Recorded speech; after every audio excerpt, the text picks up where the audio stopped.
time for another round of Brandy. Candid conversations over cocktails about all things brand with your hosts, Reilly Newman and Scott Saunders, the brand developers behind Motif Brands. Welcome back to another round of Brandy. This is a Brandy shot, so it's shorter than our normal episodes. But with Christmas just days away, we are focusing on a killer Christmas campaign that a brand released. It caught Scott's eye, and so he sent it to me, and we started talking about it, and we were like, man, we need to do an episode on this. Well done commercial campaign by a well-known brand, and I feel like what makes it so special is kind of what we're going to focus on. We're talking about Dunkin' Donuts, right, Reilly? Which Dunkin', yeah, they've been doing a lot of things. I know they went through that name change. That was probably 4 years ago, when they went from Dunkin' Donuts to just Dunkin', and they did the whole "just call me Dunkin'," and they've rebranded. I think JKR Global, they might have done the brand refresh, but they helped with the color palette and just some of these little nice design nuances throughout the identity. And Dunkin's just been, I just feel like they've been killing it. They've been making good brand moves. Yeah. I just feel like it's been subtle, but also really tasteful, and they've just becoming more and more lifestyle and kind of just like having more of a personality to the brand. I feel like that's helped them a lot.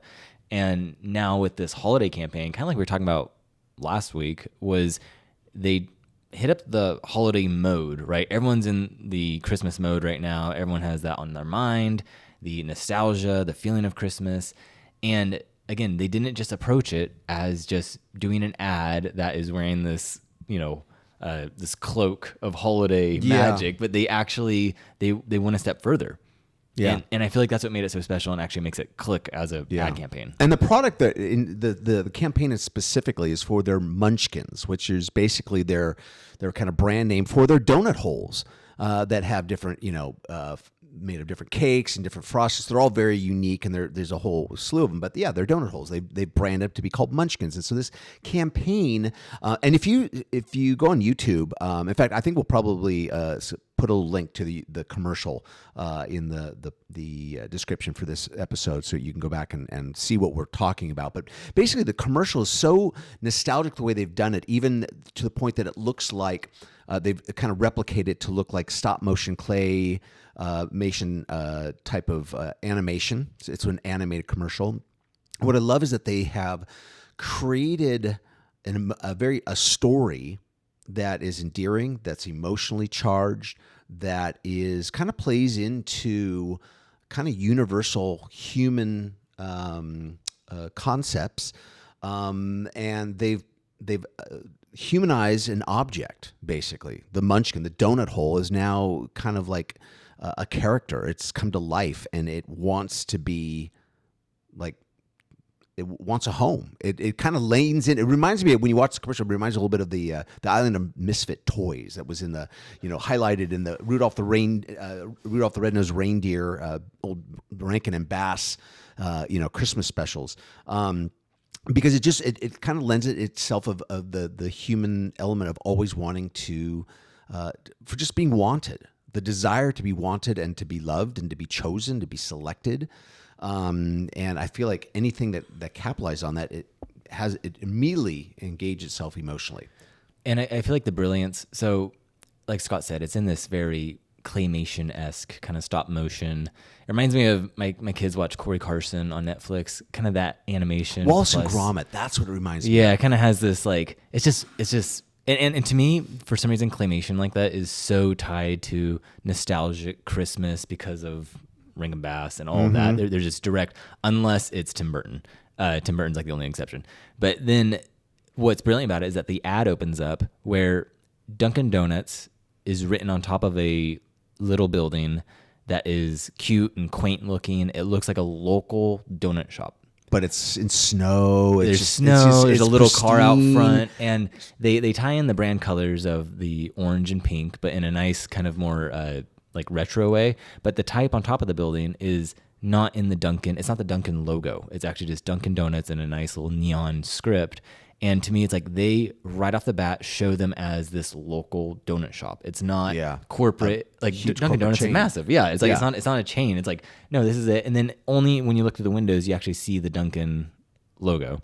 And then it kind of opens up and the story kind of starts unfolding, which is really genius. And the Trojan horse here is strategically they are, painting this picture, telling the story, and then also putting their stamp on naming the product. They are now reframing donut holes to Munchkins. Which is, I mean, let's be honest, this is the year, the last 2 years have been the year of Wicked. So, to even lean into a name Straight from the Lollipop Wizard of Oz, lends itself. I mean, and they don't make that connection at all, but the name alone is... What's actually crazy about it is that the word Munchkins actually goes back to the 70s when a manager from Connecticut was cutting out the donut holes and they used to just throw them away. And then the company did a whole thing to try to actually save money. And so I think it was a lady and she started actually deep frying the donut holes in the 70s and she decided to call them Munchkins. I think there's something genius about it. Okay, from a strategy standpoint of Munchkins, we all are familiar with the word. It's familiar, but even just the munch being in there, you have... That's a very edible word. Yeah. Ha. And it brings up kind of just that feeling, and it's cute, it's fun, and it's just like when people eat donut holes, you don't pick up donut holes with 5 fingers. You pick up a donut hole with your index finger and your thumb. That's what and there's a part in the commercial too that I love, that they all get put into a box, right? Someone takes them home and then they open up the box and you see all these family members looking into the box and reaching in and selecting and pulling out, and all the Munchkins are like, oh, pick me, because they want to be chosen. And each one of them is getting a home with the person checking. And it reminds me even of the nostalgic effect of people, there's a box of puppies and people are like reaching and selecting their puppy. And what I love too is that because they've made these things look really charming and kind of cute and adorable, right, and individual, these little Munchkin donut holes, is that they imply them getting eaten.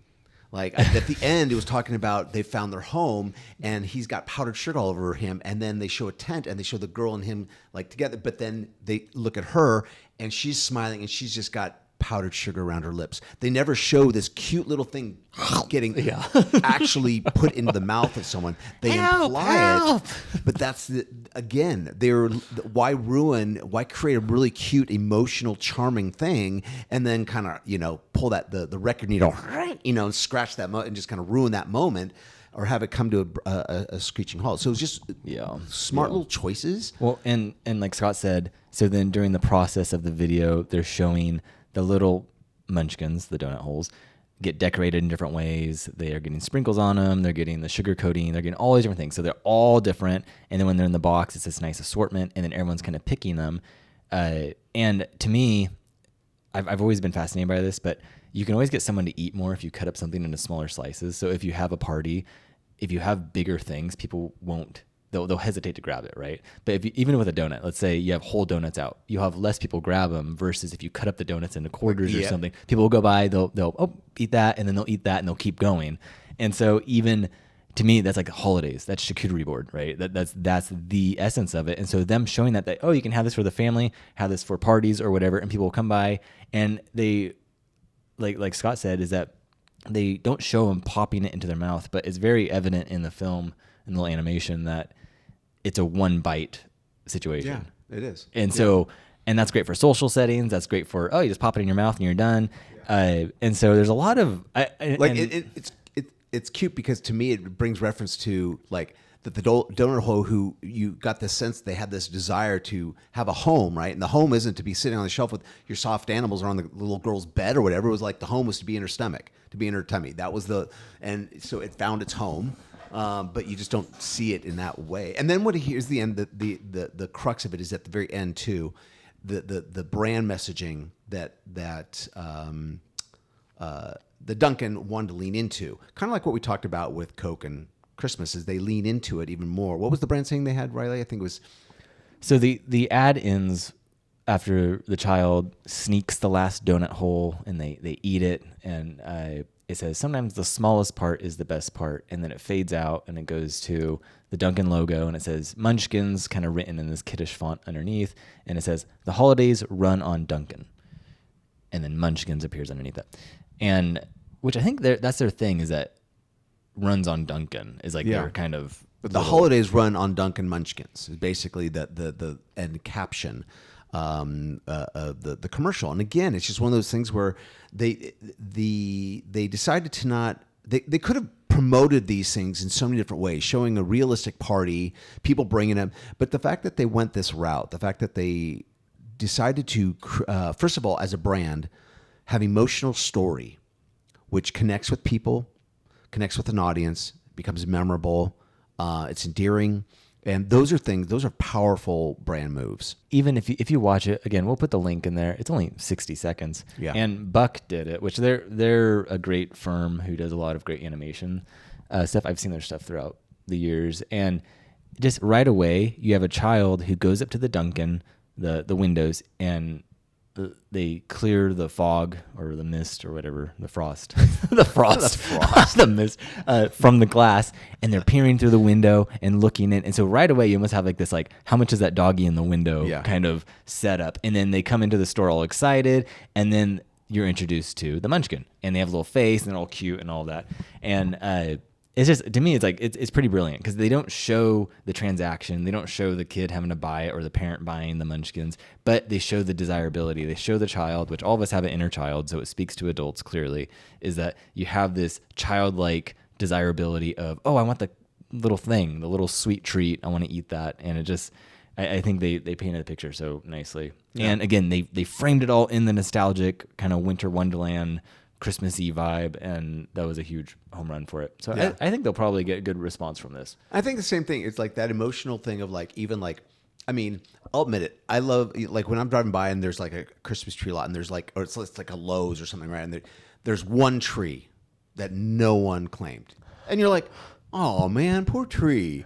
It's that same like a Charlie Brown moment. It is. It's that moment of just like of empathy, of you project it onto something and going, poor little guy. Of course, yeah, the tree doesn't have a care. I mean, I know that, but that's my empathetic response is going, oh man, there's the tree no one decided to take home, right? And again, that's what I feel like they were leading to the beginning. This is like calling out that these little donut holes. Anyway, we could go on and on about it, but we just wanted to really hit home the move of Dunkin in this way, and particularly just the universal appeal that brands can really draw from. By creating meaningful story somehow. And it doesn't mean go out and make a commercial that is telling a story somehow. But your brand tells stories in many different ways. And we've kind of gone over that in many of our in our book and in many of our episodes of just how that's done, different narratives that your brand is telling the audience. And if you can do it somewhere with that, just a really good emotional hook, that's even better. Something that your consumer, the potential audience, can sink their teeth into. Yeah. If you're familiar with like Brand Story or Story Brand, they made in this animation, in 60 seconds, they made the child and the family the hero of it, right? They saved the Munchkin because they're the neglected piece of the donut. So they came in and rescued the little Munchkin. So making your customer, making your client the hero in the story, not the product. The product isn't the winner here. It's not the focus. It's a part that then connects with the audience, and the audience is the hero. They're the savior. They're the one that comes in and goes, oh, I love this little thing, and I'm gonna take it home, and that's all the value right there, and it's extremely emotional. But we'll put the link in the show notes, so check it out. Again, 60 seconds, and we hope you have a wonderful holiday season. Cheers.